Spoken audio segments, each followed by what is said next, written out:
Hey everybody, Sara Estabrooks here. Thank you for joining us for the Catholics Online Retreat. I'm really excited to talk to you today about budgeting your ministry. So the first thing I want to say is I really am talking about ministry budgeting and not business budgeting. So my ministry at tojesussincerely.com and at Home But Not Alone, my podcast, they are actually ministry work. I do not consider them a business, even though I do have some products and things that I'll talk and some ways to monetize that I'll talk to you about later.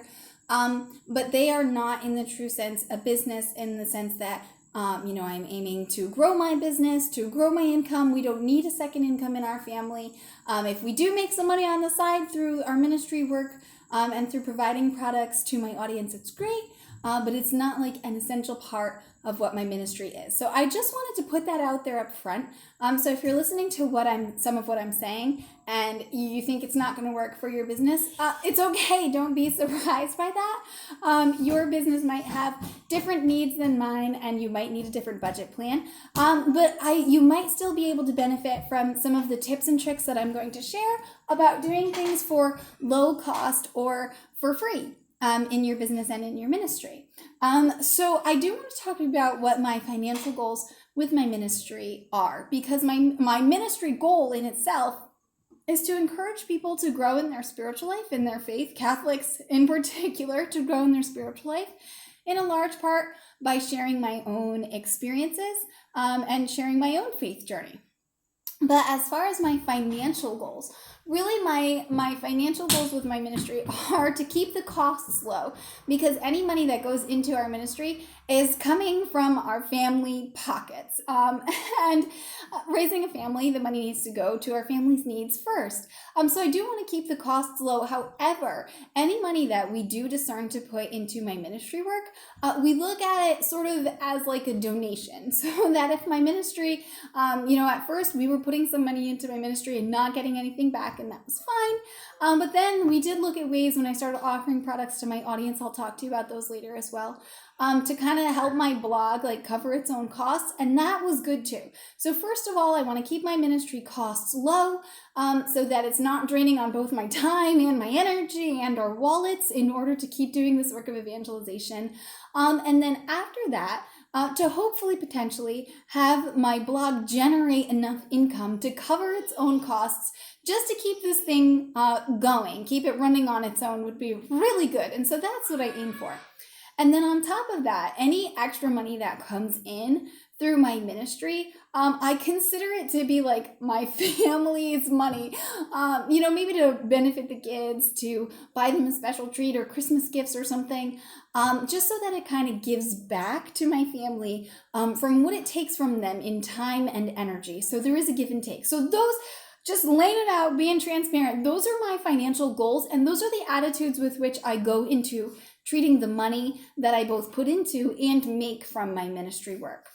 So again, my primary goal is evangelization, and then the monetary stuff, it's comes after that. So ministry, not business. Okay, so first of all, I want to talk about budgeting, the tools that you actually need to run your ministry, any ministry. So first of all, you need a platform on which to operate your ministry, and then you need a way to spread the word about your ministry. These are essential if you're going to be running your ministry. And so I will tell you that I choose to put money into the platform on which I operate my ministry, which is my blog, my website, tojesussincerely.com. But I do not choose at this point, I have not discerned to put money into the way that I spread my word.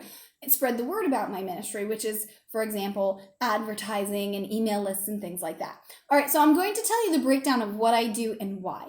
So first of all, my blog, my website, when you look at the costs of having a website, it can be really overwhelming when you're looking at the different options. And I know many of you have what's known as like a self-hosted website, and then some of you can do it for free. If you want to have it like .blogspot.com or your website.wordpress.com, you can do it for free. And I thought about going the free route, but I kind of leveled up a little bit. And I went the route, I use WordPress.com, but I think it's called like a personal plan. And it's somewhere around $40 to $50 per year. So that gets me through the entire year. And it also allows me to have my own domain name, tojesussincerely.com. And I wanted my own domain name so that, it was easier for people to find. They didn't have to put the .wordpress or whatever it is. And so that is why that together my husband and I discerned that it was worth it for us to put that money into the website itself, so that my ministry had its like home base that was legitimate looking. I just want to talk a minute about self-hosting. So like a self-hosted website can be considerably more expensive.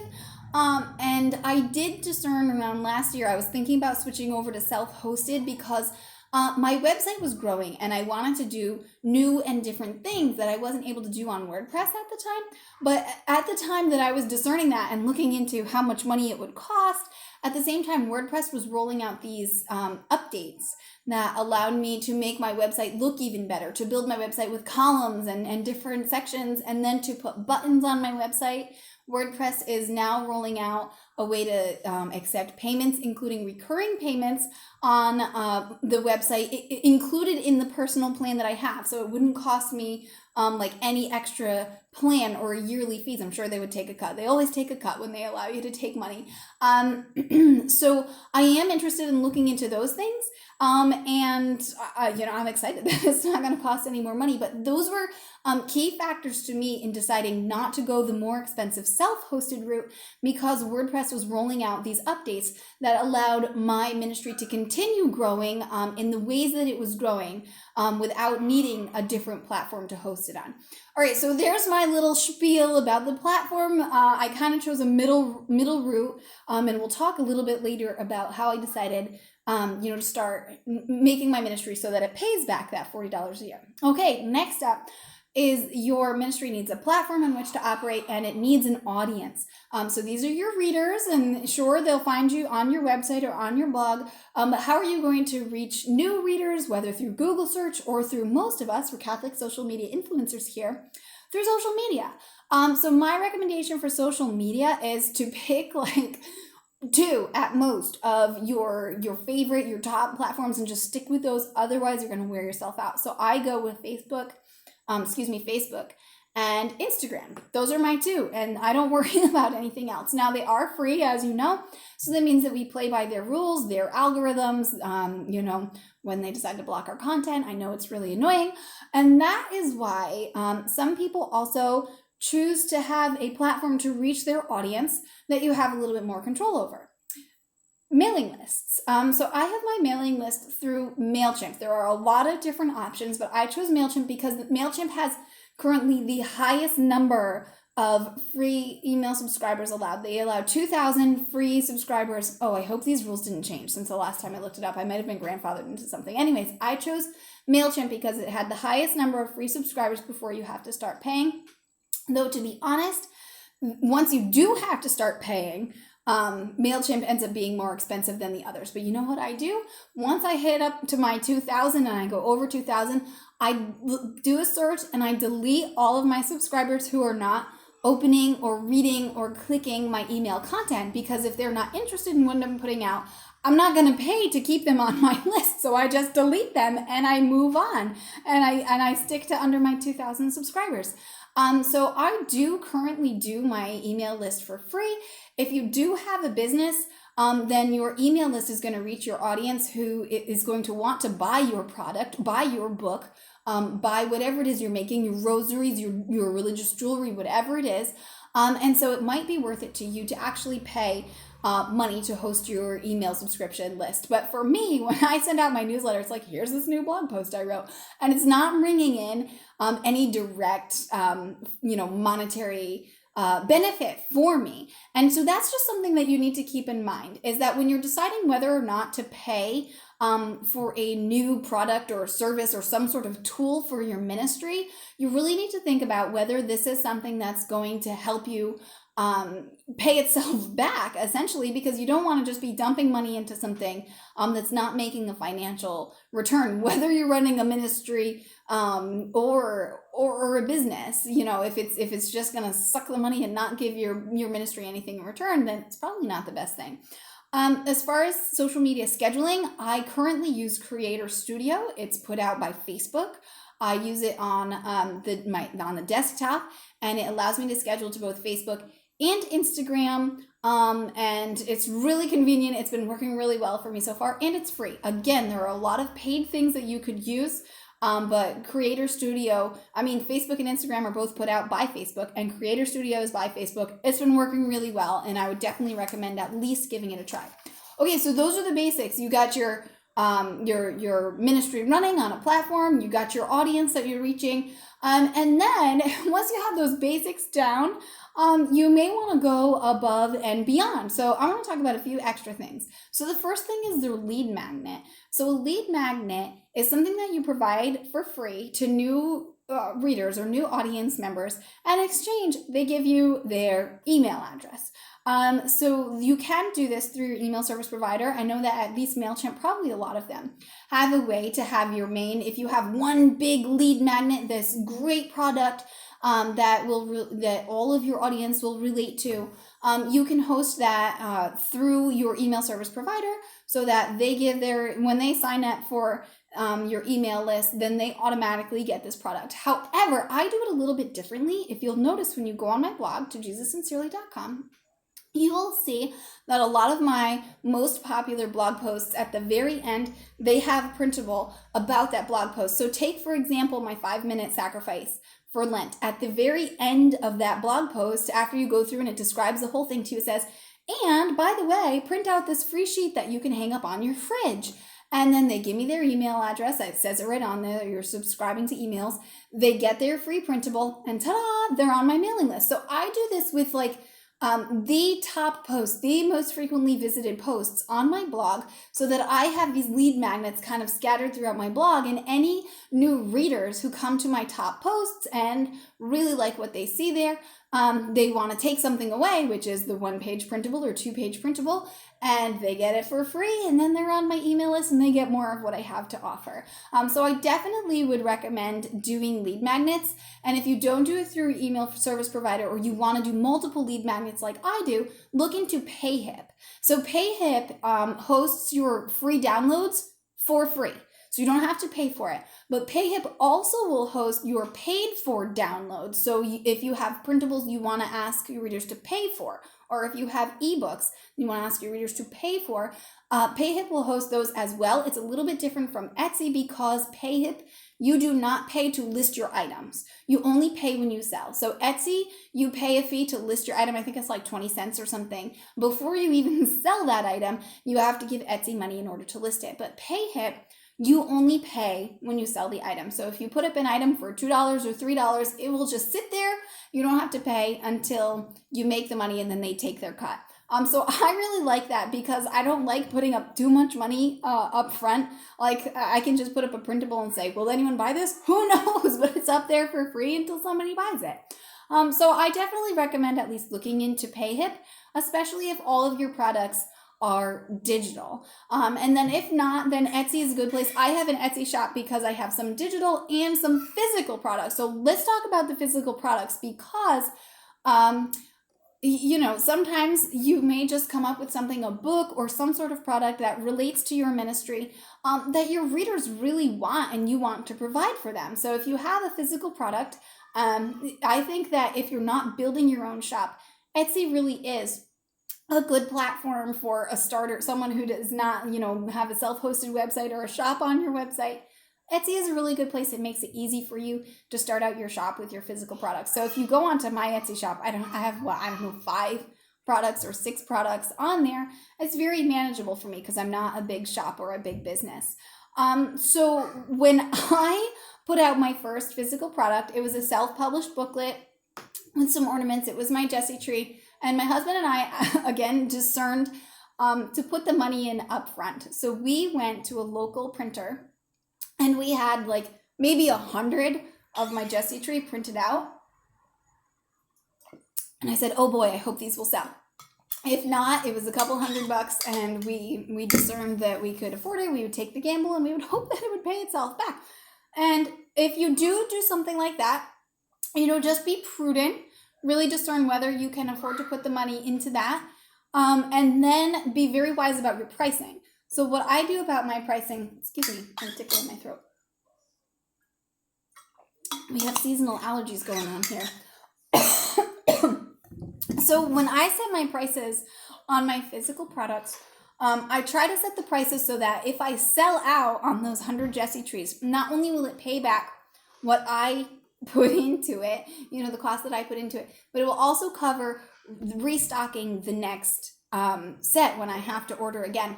And then after that, like, it'll start making money after the second round, but you sell them, you cover the cost, and then I can restock, and then I can start making money off of it.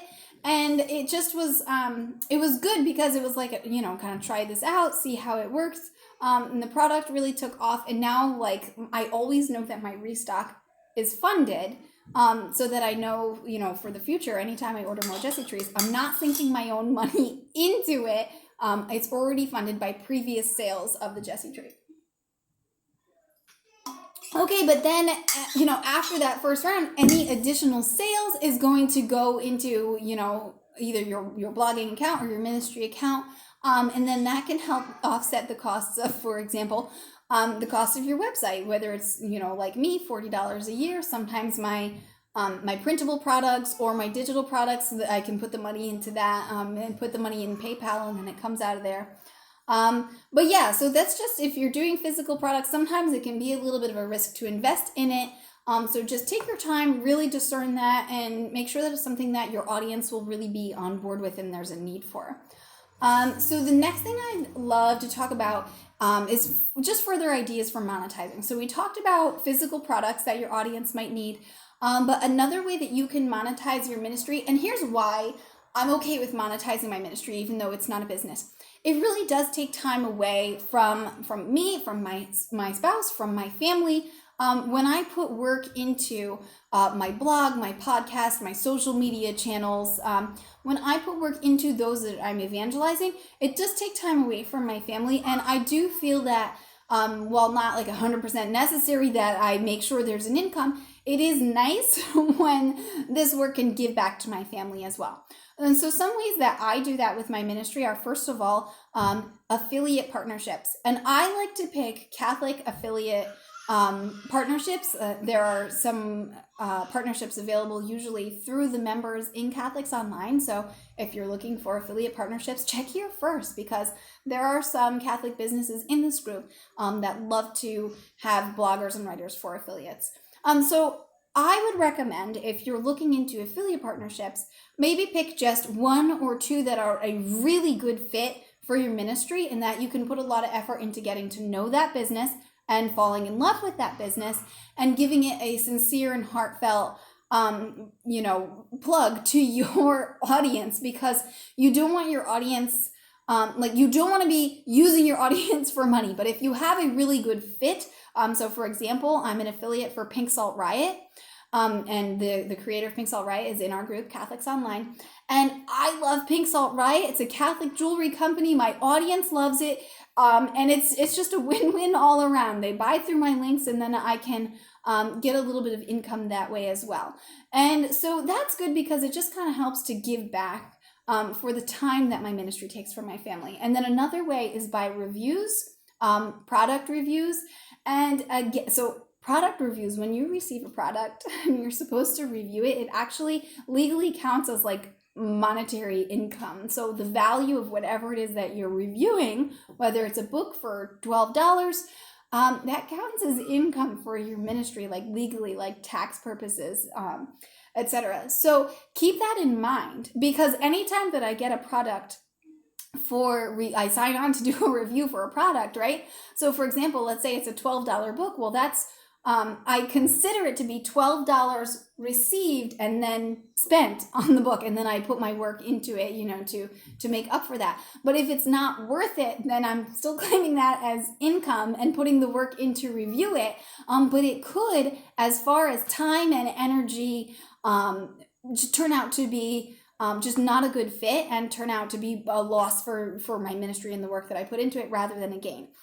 So take your reviews seriously. Don't just be out for getting free stuff, because that's not, again, it doesn't benefit everyone. But do look at it. If you can find really good fits for a product review, for example, I love to be sent children's books for product reviews, because then my children see that, okay, mommy puts time into writing blog posts and posting things on social media, but in return, somebody just sent you a new book in the mail, and as soon as I get some pictures, I'll sit down and read it with you.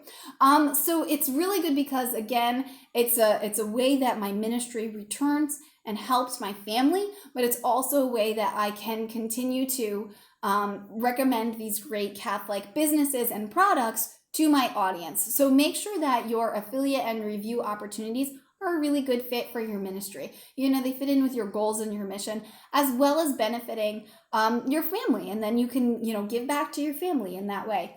That's just my personal opinions. Okay, the last thing that I would really love to talk to you about, if you're still hanging with me this long, is if you're a writer or an author or a blogger, I would love to just walk you through the bare bones of putting out a great blog post for free.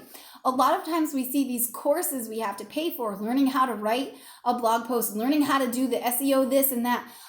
It can be really overwhelming to look at the financial costs of figuring out how to write a good blog post. So I'm just going to talk about the bare bones. Obviously courses are really good if you have the time and money to put into them. But here are some things that you really might want to know, and some things that you can do for cheap or for free. So first of all, have great content. Oh my goodness, I could do an entire another talk here on having great content, having a really solid spiritual life on which to base your content and your evangelization efforts, why that's important. But first of all, just start with great content. You could really run yourself down fast if you put yourself on a schedule that's more than you can handle. So if you're expecting yourself to do 2 or 3 posts a week, but you don't have that time to give it, that's going to be more of a take for your ministry than a benefit. So have great content, pace yourself, insert affiliate links into your blog posts when possible,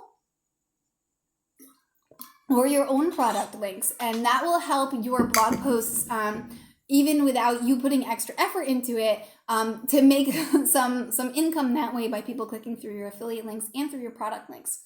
I want to give you a tip for when you write a headline. That is how you're going to get your audience from your social media onto your website. Go to CoSchedule Headline Analyzer. So just type that into Google, CoSchedule Headline Analyzer. It is free. It will grade your headlines. It will help you write better headlines.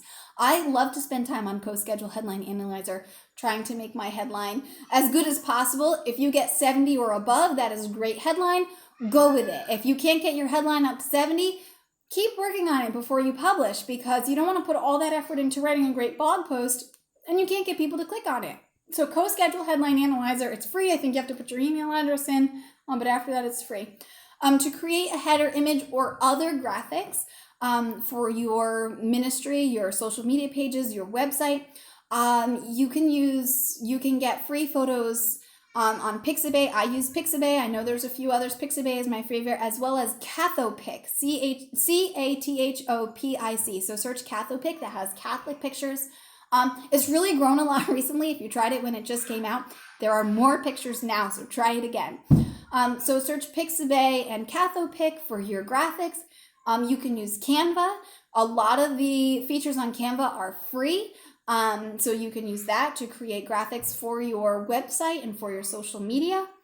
And then another recommendation I would make is swapping editing with a friend.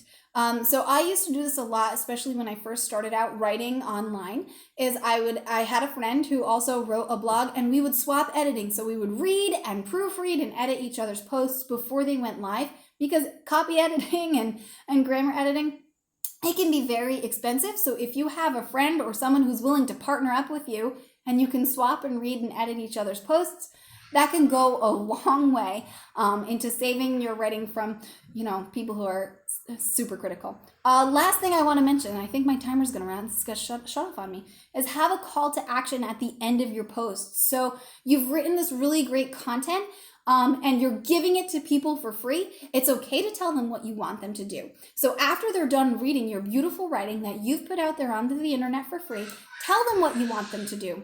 Buy this. Leave a comment. That'll help with the algorithm. Read this next thing. That'll build up your stats for the Google Analytics. Google, when you keep people reading this and clicking through on your website, that builds loyalty, and Google likes that.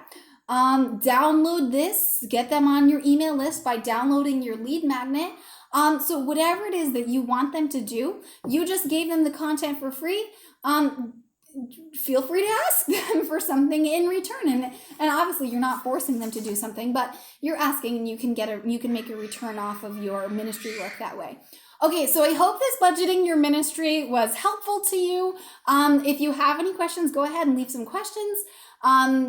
Leave a comment below or send me a message. I'll be doing a live Q&A later on, maybe tomorrow, I think. I have to look at the schedule again, during the retreat to answer your questions. So please let me know if you have any further questions, or if you just love to chat, and if you have any other further things that you would like to ask for my tips and tricks on.